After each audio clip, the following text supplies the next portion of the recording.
Assalamualaikum warahmatullahi wabarakatuh.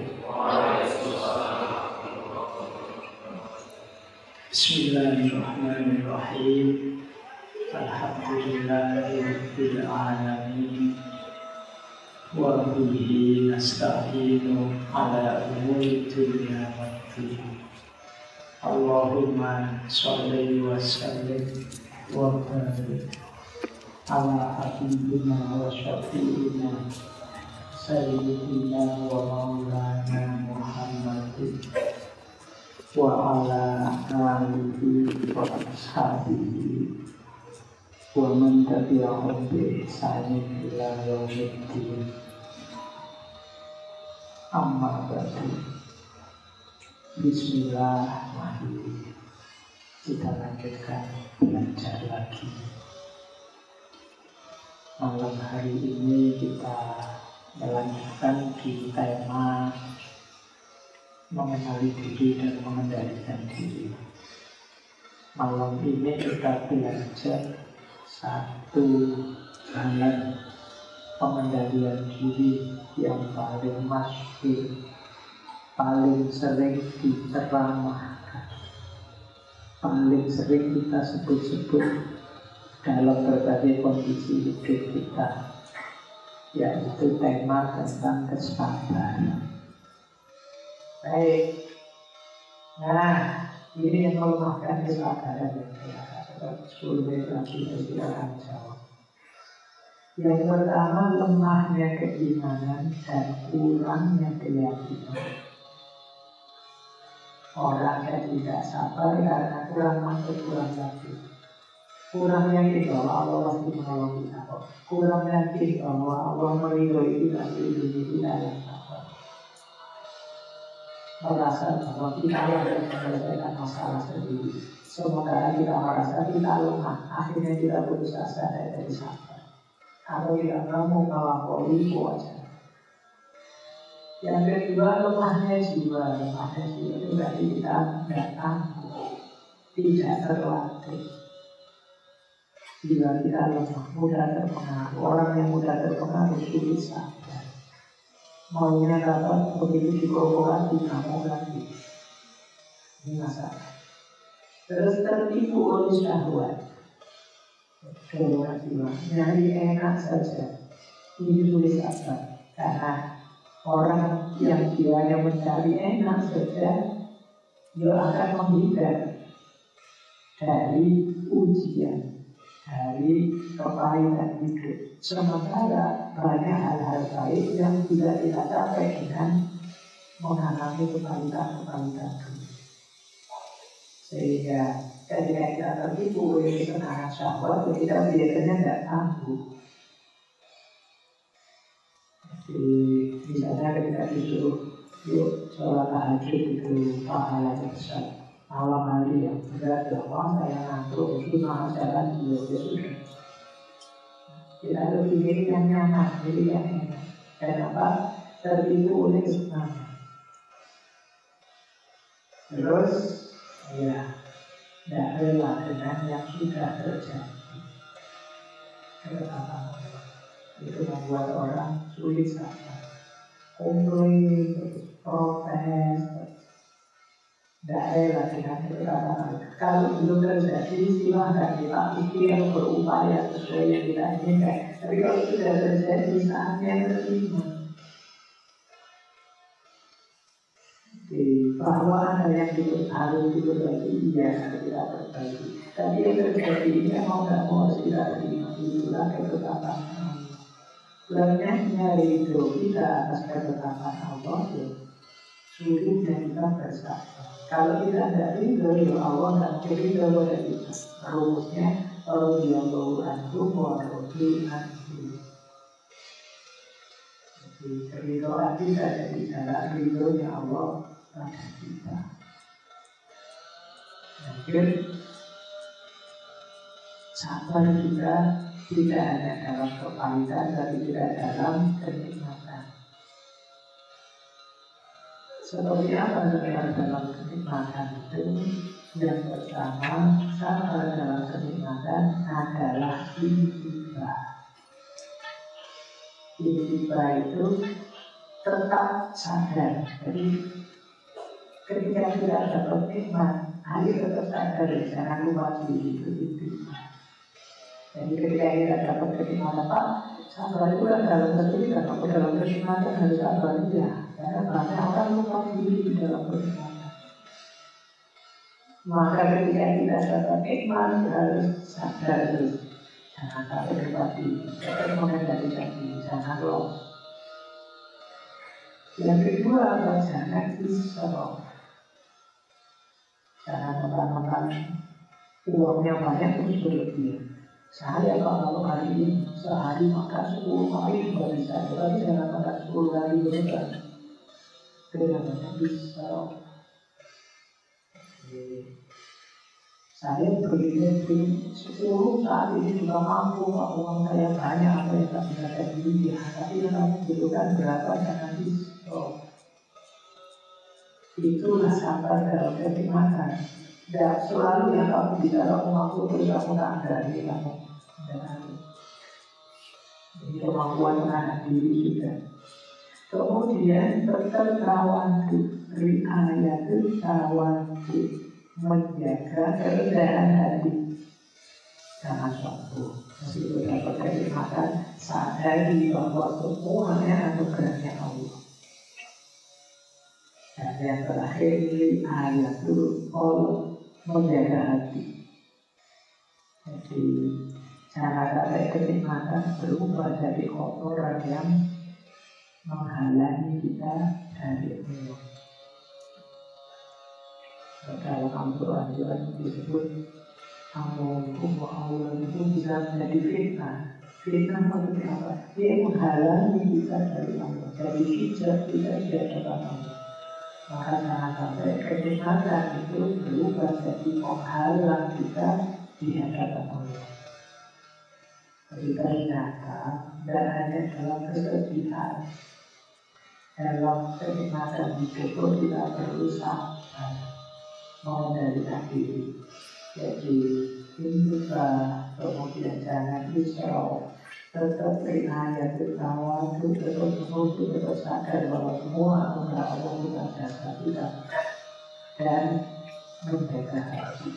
Riayat Allah. Nah, ini yang harus diadakan orang. Apa sabar itu ada batasnya. Jawabannya ada. Apa kita cek ya sampai apa itu juga. Saya kasih contoh menarik itu dari Joseph Jackson. Kata beliau, passion has its limit. Take it too far and it's quality. Sabar itu ada batasnya. Kalau kita berlebihan, namanya berlebihan apa saja. Kalau kita berlebihan sabar itu akan berubah jadi pemicu. Nah, ini sabar yang berlebihan yang terjadi. Biasanya batasnya sabar itu secara umum ada dua. Yang pertama natural, yang kedua ideal. Secara natural itu secara alami biasanya kesabaran kita itu terbatasi di situ. Pertama apa? Persepsi kita kadang-kadang membatasi kesabaran. Wah, ini saatnya saya bergerak, ini tidak boleh diam saja. Ini persepsi kita.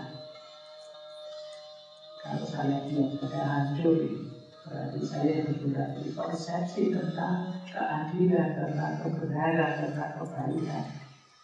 Yang mendorong kita untuk saya tidak boleh diam saja. Ini persepsi. Kemudian situasi, konteks dan situasi. Ini juga kadang membuat kita tidak sabar. Alami ya, alami itu natural. Karena kita begitu kepepetnya sampai kemudian kesabaran kita habis. Kamu itu saya maafkan, itu terus. Nah ini, tapi orang Jawa kemarin waktu kita bahas pasangan Jawa itu ada kata ngalah, ngalih, ngomong. Saya saya itu adalah terus-terusan ternyata sekali terus sampai saya pindahkan itu dia kan saya sebelum berarti nantang orang jadi udahlah ayo jadi itu batas situasi namanya saya juga sabar sebenarnya kalau terus-terusan begitu habis ini batas natural terus ada juga batas emosi. Kalau ini berhubungan dengan kekuatan kita untuk mengatasi rasa sakit. Nah, harus kita akui setiap orang itu level daya tahannya beda-beda. Meskipun ini bisa dilatih sehingga bisa berkembang, tapi harus diakui orang itu punya batas emosinya sendiri. Ini secara natural. Berarti yang alami itu berarti manusia itu wajarnya begitu. Tapi ini bisa dilatih untuk dia tambah luas terus. Pak saya kemarin dimaki-maki marah, sekarang tidak pakai dengan latihan. Bisa juga ekspektasi, harapan. Saya sudah hitung sampai sekian hari. Saya harapan saya dia berubah. Tapi kalau tidak berubah, dibiarkan saja kok tambah kumat dia. Ya sudah. Saatnya saya tidak bilang selesai ekspektasi. Termasuk orang itu biasanya kita kalau sudah limit kesadarannya habis, jatuh pada frustasi habis kesabarannya. Bilang kepada saya kamu gitu terus kamu secara natural kesabaran itu bisa terbatasi oleh emosi kita, oleh persepsi kita, oleh situasi, oleh ekspektasi, oleh daya frustasi. Makanya secara teori kita bilang sabar itu kan seluas-luasnya, sabar itu sedalam-dalamnya ya. Tapi kita tidak mengingkari kenyataan manusia secara natural punya batasnya sendiri. Kalau ini natural, tapi ada secara ideal. Kalau secara ideal, ini jelas ya. Jangan sampai dalam keburukan, kejahatan, ketertindasan, ketidakadilan. Pak, saya itu kalau mas bohong, sabar, anak ngomongnya saya. Jadi jangan sabar kalau begitu. Saya kalau ngerjain teman, kalau mau teman itu saya sabar, saya siapkan alatnya pelan-pelan, saya tahu kebiasaan. Kalau yang buruk yang tidak adil jangan sabar. Kalau tidak adil ketidakbenaran, jangan sabar. Sabar tetap dalam kebenaran dan kebaikan. Makanya kita menahan diri dalam penderitaan itu karena ini baik, maka saya tahan. Terus tadi dilarang mengubah penderitaan jadi kejahatan, karena kalau dalam kejahatan tidak tertulis sabar. Ini ideal. Yang kedua, secara ideal juga kesabaran berhubungan dengan ketidakpuasan itu maksudnya begini. Saya tahu bahwa saya ini orangnya bla bla bla bla yang negatif. Saya tidak puas sebenarnya dengan diri saya, tapi saya tak sabar menjalankan itu.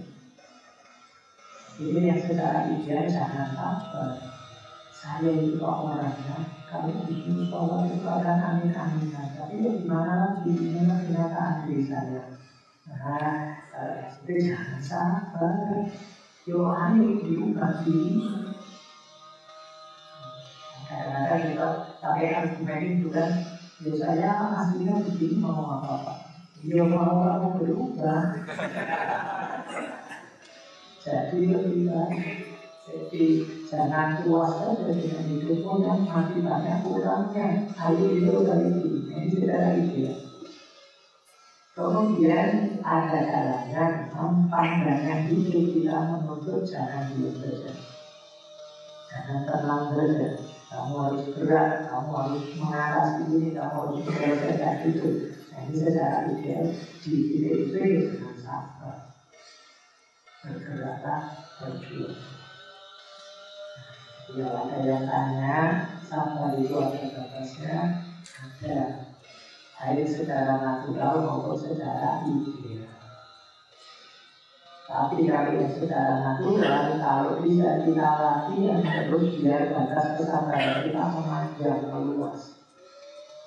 Emosi kita biar tidak mudah terpancing. Kemarin saya begini marah tapi sekarang tidak bisa kita latihan terus. Kalau ini yang secara natural. Kalau yang secara ideal, ini berhubungan dengan idealisme kita. Kalau sampai tabrakan dengan idealisme kita, ya kalau memang itu saatnya kita tidak harus diam bergerak, tidak harus tenang saja, mari kita bergerak kalau memang harus bergerak. Itulah sisi idealnya sabar. Baik, saya masih ada beberapa, tapi sudah jam 10. Saya tutup dengan cerita.